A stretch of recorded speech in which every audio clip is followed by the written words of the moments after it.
നമസ്കാരം. രവീസ് വ്ളോഗിലേക്ക് സ്വാഗതം. ഈ അടുത്ത ദിവസം നമ്മുടെ വാൽപ്പാറയിൽ നടന്ന വാഹനാപകടമാണ്. ആ വാഹനാപകടത്തിൽ മരണപ്പെട്ടവർക്ക് ആദരാഞ്ജലികൾ അർപ്പിക്കുന്നു.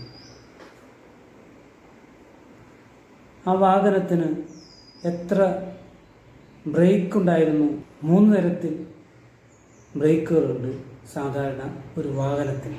നമ്മുടെ ഹാൻഡ് ബ്രേക്ക്, മറ്റൊന്ന് സാധാരണ നമ്മൾ ചെയ്യുന്ന സർവീസ് ബ്രേക്ക്, മൂന്നാമത്തേതാണ് വളരെ ഇമ്പോർട്ടൻറ്റ്. എൻജിനും ഗിയറുമായി ബന്ധപ്പെടുത്തുന്ന ഒരു ബ്രേക്കുണ്ട്, ബ്രേക്കിംഗ് സംവിധാനം. ആ ബ്രേക്കിംഗ് സംവിധാനമാണ് സാധാരണഗതിയിൽ എക്സ്പെർട്ടുകളായിട്ടുള്ള ഡ്രൈവർമാർ ഹൈ റേഞ്ചുകളിൽ ഉപയോഗപ്പെടുത്തുന്നത്. ബുള്ളറ്റുകളാണ് എവിടെ ബ്രേക്കിലൊന്ന് കാലമർത്തിയാലും 1 ഇഞ്ച് അങ്ങോട്ടോ ഇങ്ങോട്ടോ ചലിക്കാത്ത ഒരു വാഹനമാണ് ബുള്ളറ്റ് എന്ന് പറയുന്ന ബൈക്ക്. എന്നാൽ ആ ബുള്ളറ്റുകൾ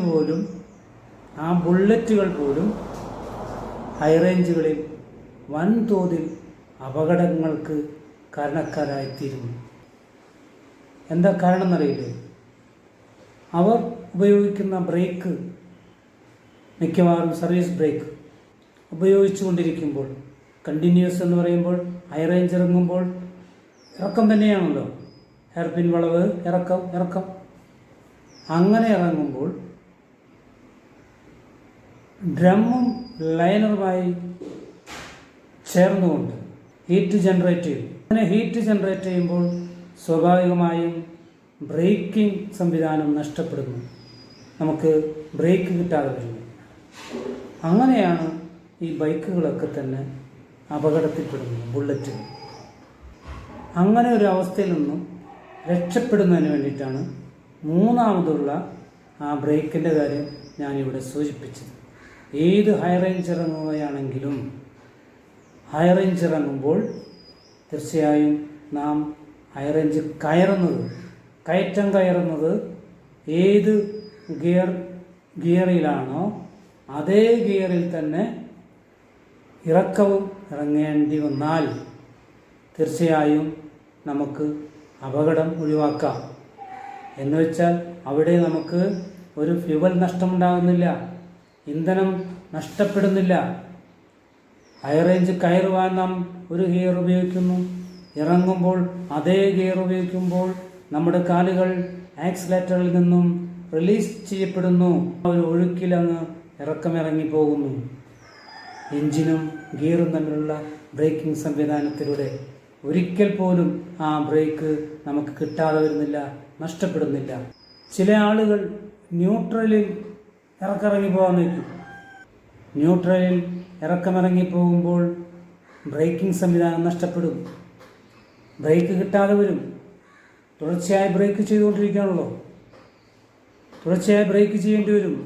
അങ്ങനെ ബ്രേക്ക് കിട്ടാതെ വരുമ്പോൾ വാഹനം അപകടത്തിൽപ്പെടും. ഹൈ റേഞ്ചുകളിൽ ഏറ്റവും അധികം വാഹനാപകടങ്ങൾ ഉണ്ടാകുന്നത് എന്ന് തിരിച്ചറിഞ്ഞുകൊണ്ട് കയറ്റം കയറുമ്പോൾ ഉപയോഗിക്കേണ്ടുന്ന അതേ ഗിയറിൽ തന്നെ ഇറക്കവും ഇറങ്ങേണ്ടതാണ് എന്ന വസ്തുത നാം തിരിച്ചറിയുന്നു. എല്ലാ വാഹനം ഓടിക്കുന്നവർക്കും ഇതറിയാം. എന്നാൽ ചില സന്ദർഭങ്ങളിൽ നാം അത് മറന്നുപോകുന്നു, വിട്ടുകളയുന്നു. ഉല്ലാസയാത്രയിൽ പ്രത്യേകിച്ചും അടിപൊളി ഗാനങ്ങളാണല്ലോ നമ്മുടെ വാഹനങ്ങളിൽ വെച്ച് ആർത്തുല്ലസിക്കുന്നത്. വാഹനങ്ങളിലിരിക്കുന്നവർക്കല്ല അതിൻ്റെ ബുദ്ധിമുട്ട് വരുന്നത്. മ്യൂസിക് സിസ്റ്റം, വാഹനങ്ങളിലുള്ള മ്യൂസിക് സിസ്റ്റം വെരി ഡേഞ്ചറസ്. ആ മ്യൂസിക് സിസ്റ്റം പുറത്ത് നിൽക്കുന്ന ആളുകൾക്കാണ്, റോഡ് സൈഡിൽ നിൽക്കുന്ന ആളുകൾക്കാണ് ഏറ്റവും അധികം ശല്യമായി തീരുന്നത്. കെയർലെസ്സായി വാഹനങ്ങൾ കൈകാര്യം ചെയ്യുന്നവർ അപകടത്തെ നേരിടേണ്ടി വരും. വളരെ ജാഗ്രതയോടുകൂടി, പ്രത്യേകിച്ച് കരിയർ വാഹനങ്ങൾ ഓടിക്കുന്നവർ, ഒരു മരം കയറ്റി വരുന്ന ലോറി ഓടിക്കുന്നത് പോലെയല്ല ഒരു ബസ് ഓടിക്കുന്നത്, പോലെയല്ല ഒരു ട്രാവലർ ഓടിക്കുന്നത് പോലെയല്ല ഒരു കാർ ഓടിക്കുന്നത്. ചില ബസ്സുകളുണ്ട്, ആ ബസ്സുകളിൽ നിൽക്കുന്നവരും ഇരിക്കുന്നവരും ഒരുപോലെ കഷ്ടത അനുഭവിക്കും. ടിപ്പർ വാഹനങ്ങൾ ഓടിച്ച ആളുകളായിരിക്കും ബസ് ഓടിക്കുന്നത്. എവിടെ കണ്ടാലും ബ്രേക്ക് ഔട്ടും.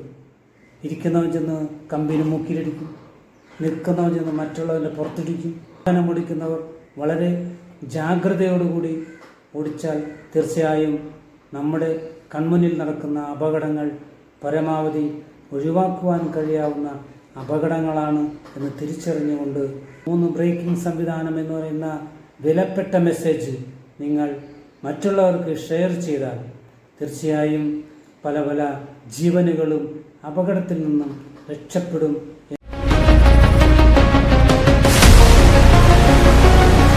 തീർച്ചയായും ഈ ചാനൽ നിങ്ങൾ സബ്സ്ക്രൈബ് ചെയ്യുക, ലൈക്ക് ചെയ്യുക. Okay, thank you.